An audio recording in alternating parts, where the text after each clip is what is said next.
इस वीडियो को शुरू से अंत तक जरूर देखें।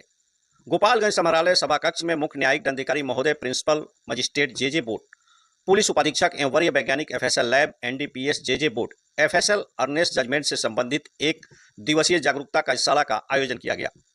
कार्यशाला में जिला अभियोजन पदाधिकारी, लोक अभियोजन पदाधिकारी, विशेष लोक अभियोजन NDPS एक्ट एवं जिला के तमाम थाना के पुलिस अधिकारी मौजूद थे।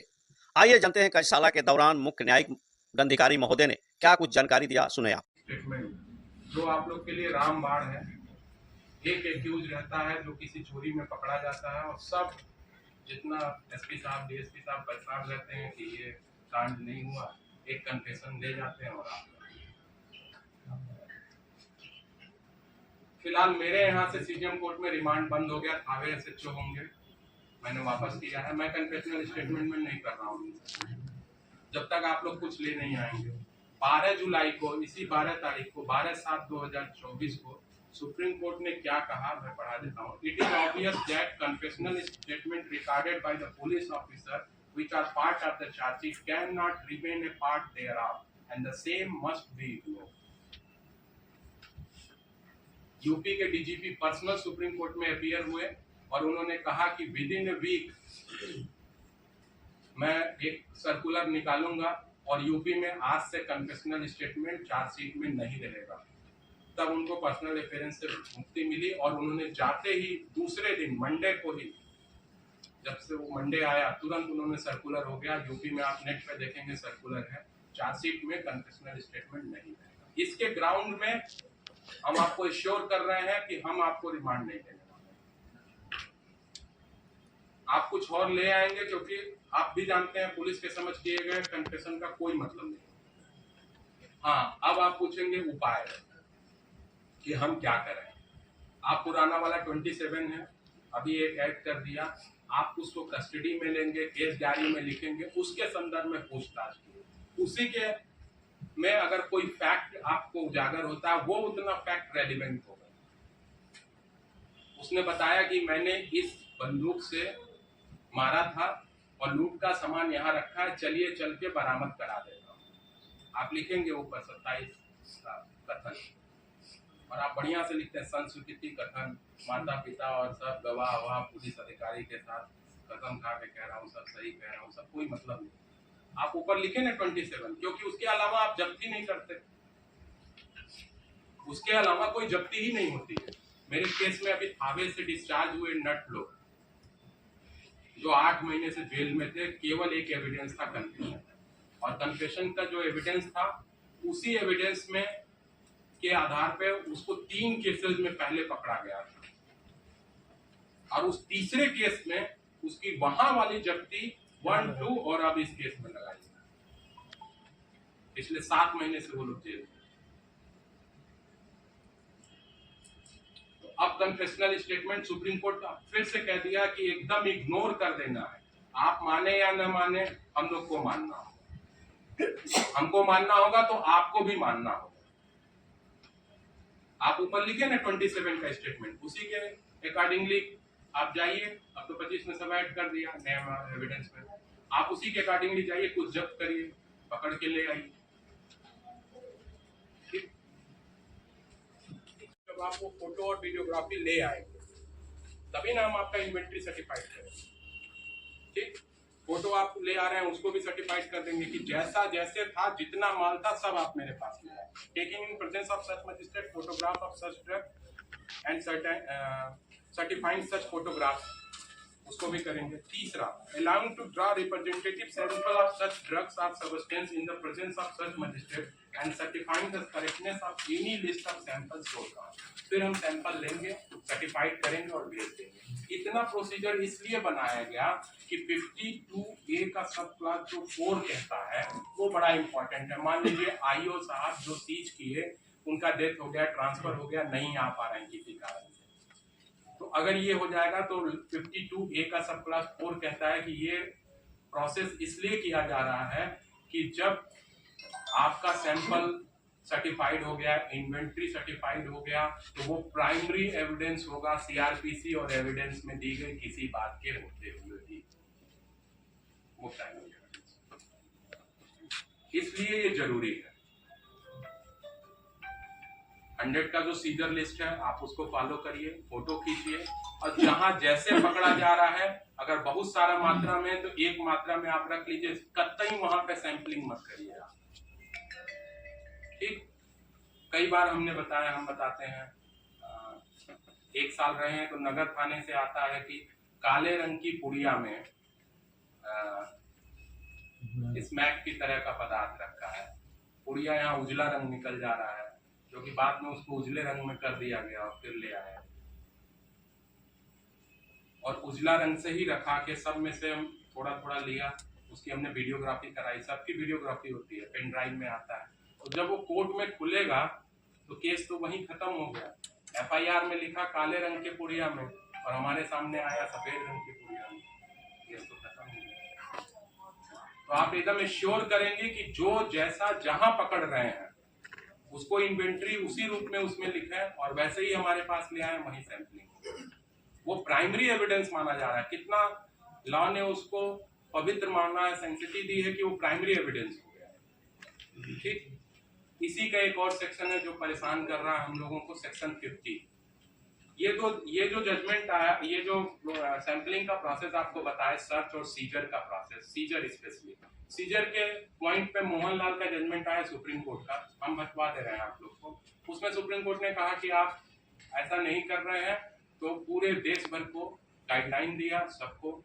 सिमरनजीत सिंह मान ने कहा कि प्योर केस ऑफ एक्विटल होगा अगर आप ऐसा नहीं कर रहे, प्योर केस ऑफ एक्विटल, कहीं कोई ये बट नहीं है। बहुत सारी मात्रा पकड़ी गई, कईयों 100 किलो पकड़ा गया और वो छूट गया, इसलिए कि पता नहीं चल पाया कि कहां पकड़े थे, कैसे लाए। अब सेक्शन 50 कहता है कि एक्यूज को आपको बताना होगा कि उसका राइट है कि जो सीजर सर्च की प्रोसेस चल रही है वो किसी गैजेटेड ऑफिसर के सामने वो कराएगा। आप में से कितना एक्यूज को ये बताते हैं? खासकर कुचायकोट थाने में कौन है? आप हैं। आप लोग के यहाँ सबसे ज्यादा पकड़ा जाता है, तो कितना बताते हैं एक्यूज को? बताते हैं। तो किस गैजेटेड अफसर को बुलाते हैं? वेरी गुड, बताइए। और जो उसको बताते हैं तो कैसे बताते हैं? सर सीओ को सूचना करते हैं सर कि इनपुट है सर, यहाँ पकड़ाने वाला बुला जाते हैं, साथ में हो जाते हैं। ये सब केस डायरी में लिखते हैं सर, टोटल लिखते हैं, और आपको उनको बिना सूचना दिए अगर आप कर लिए और उसकी बातें नहीं लिखे, अगर मान लीजिए वो डिनाई कर गया, तब तो आप प्रोसीड कर जाइए, कोई दिक्कत नहीं। लेकिन अगर उसने कहा कि हाँ हम गैजेटेड ऑफिसर के सामने ही कराएंगे, तो आपको उसको सूचना, कोई उसका फॉर्मेट नहीं है। पिछले बार भी मैंने बताया था, कोई उसका फॉर्मेट नहीं है, लेकिन आपको रिटर्न में देना ज्यादा सेफ रहेगा। आप रिटर्न में दे देते हैं, कल को वो डिनाई नहीं करते। सर एक क्वेश्चन, क्या उससे रिटर्न में लेना भी है कि हम करते हैं कि हमको रिटर्न में देना है? नहीं, आप रिटर्न में उसको दे देंगे, वो बताएगा, उस पर तो सिग्नेचर करेगा ही। मतलब ये रिटर्न हो जाएगा कि वो इनकार कर रहा वो है? इनकार कर दिया, वो लिख देगा मैं इनकार कर रहा हूँ, कोई दिक्कत नहीं होगी। तो आप अपना सर्च कर लीजिए, आप उतने देर तक तो वेट कर नहीं सकते।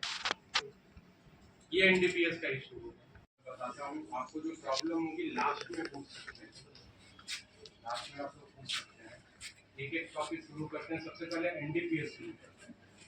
स्पेशल क्लास की एनडीपीएस की मॉनिटरिंग सुप्रीम कोर्ट के जजमेंट के बाद से हो रही है, और हाईकोर्ट के आदेशानुसार हमेशा डीएलएमसी की मीटिंग है, क्वार्टरली रिपोर्ट भी है। एनडीपीएस में एक सेक्शन 52 है, आप सबको अभी बंटवा दे रहे हैं, और ये लास्ट टाइम है, सारा मटेरियल के साथ आपको बंटवाते हैं। 52A वो आपको कहता है कि जब जहां जैसे आप पकड़ रहे हैं, सक्षम एसएचओ के पास ले जाएंगे, और अगर नार्कोटिक को देते हैं तो वहां ले जाएंगे, और वहां पे आप इन्वेंट्री बनाएंगे। जैसे ही कोई नार्कोटिक ड्रग्स और साइकोट्रोपिक सब्सटेंस आप पकड़ रहे हैं, हम लोग क्या करते हैं, उसका जब्ती पत्रक बनाते हैं, और हमारे पास आप वैसे ही पकड़ के ले आते हैं। जब्ती पत्रक एक अलग चीज है, इन्वेंट्री एक अलग चीज। अभी नया लॉ कह दिया 105 में कि आप सर्च सीजर करोगे तो वीडियोग्राफी कराओगे, तो same will be applicable in the case of NDPS. Search seizure कर रहे हो तो आप वीडियोग्राफी कराओ, वीडियोग्राफी कराएंगे तो आप पहले जो एनडीपीएस में एप्लीकेशन था कि आप फोटो लाएं और वीडियो लाएं, उसको हम इन्वेंट्री के साथ सर्टिफाइड करें। अभी क्या हो गया कि आप वही वीडियोग्राफी लाएंगे, अलग से कुछ लाने की जरूरत नहीं है। तो आपकी इन्वेंट्री वीडियोग्राफी को देख के फिर जो जैसा पकड़े थे आप रखे और लेते आए, हम उसको सर्टिफाइड करें। जो हमारे मजिस्ट्रेट होंगे कंसर्न करेगा क्यों ऐसा ये अमेंडमेंट आया और क्यों सुप्रीम कोर्ट इस पर बड़ा जोर दे रहा है। इसके पीछे रीजन है कि बहुत सारे साइकोट्रॉपिक सब्सटेंस होते हैं जो बहुत महंगे होते हैं और आमतौर पर डिस्प्यूट होता है कि कितनी मात्रा पकड़ी गई, बीच में क्या होता है ईश्वर जाने। इसलिए कोर्ट ने ये फैसला किया, ला ये बनाया गया कि जैसे आप पकड़ रहे हो आप उसकी इन्वेंट्री उसी तरह तैयार करके ले आओ। हम आपका फोटोग्राफ देख के वीडियोग्राफ देख के डिसाइड करेंगे कि आपने जितना पकड़ा था उतना ही वैसे ही हमारे पास ले आया और तब उसमें से सैंपलिंग होगी। हमारे यहाँ बहुतायत में क्या होता है कि सैंपलिंग आप पकड़ते हो और वहीं कर लेते हो। जब आपका काम खत्म हो जाएगा तो वो कम डांटेंगे या बोलेंगे या हमारे लिए आप बहुत अच्छे हैं, आप वहीं 50-50 ग्राम पुड़िया उड़िया ले आते हैं, बस हमसे सिग्नेचर करते। मैंने तो साल भर में नहीं किया, दोबारा सैंपलिंग किया। वहां पे सैंपलिंग आप नहीं करेंगे, आप जैसे पकड़े वैसे ही ले आएंगे, जैसे पकड़ेंगे वैसे ही ले आएंगे। इन्वेंट्री में आपको क्या क्या है, पहले इंग्लिश बताते हैं, वो ज्यादा क्लियर है, हिंदी में भी आप लोग को बता देना है। कह रहा है कि क्वांटिटी जो आपका है, mode of packaging, mark, number और such other identification, particular of the narcotic drugs. आप P1, P2, P3 करते हैं ना, जो भी आप कर रहे हैं उसी तरह वो इन्वेंट्री में भी लिखेंगे। And such identification particular of the narcotic drugs are the packaging in which they are packed, किस चीज में वो पैक्ड था वो भी आप लिखेंगे। जैसे छोटे छोटे, मैंने तो साल भर में देखा है कि वो इतना बढ़िया से पैक करते हैं जैसे कि कोई हम लोग को डिलीवरी रिसीव होती है उससे भी बढ़िया से वो पैक करते हैं, एकदम सजा के करके। यहाँ चाकू मोमबत्ती सब अपने ऑफिस में रखा था और बार बार आप लोग को सैंपलिंग कराते हैं, तो उसी तरह उसको आप फैला रहेगा, आप एक बोरे में रख सकते हैं। लेकिन आप ये कहिए कि उसमें से हटा के आप एक बड़े जार में डाल दिया सर, तो कंप्रोमाइज हो गया। एक बड़े जार में आपने डाला तो कंप्रोमाइज हो गया, आपने खोल दिया उसको। आप चेक करने के लिए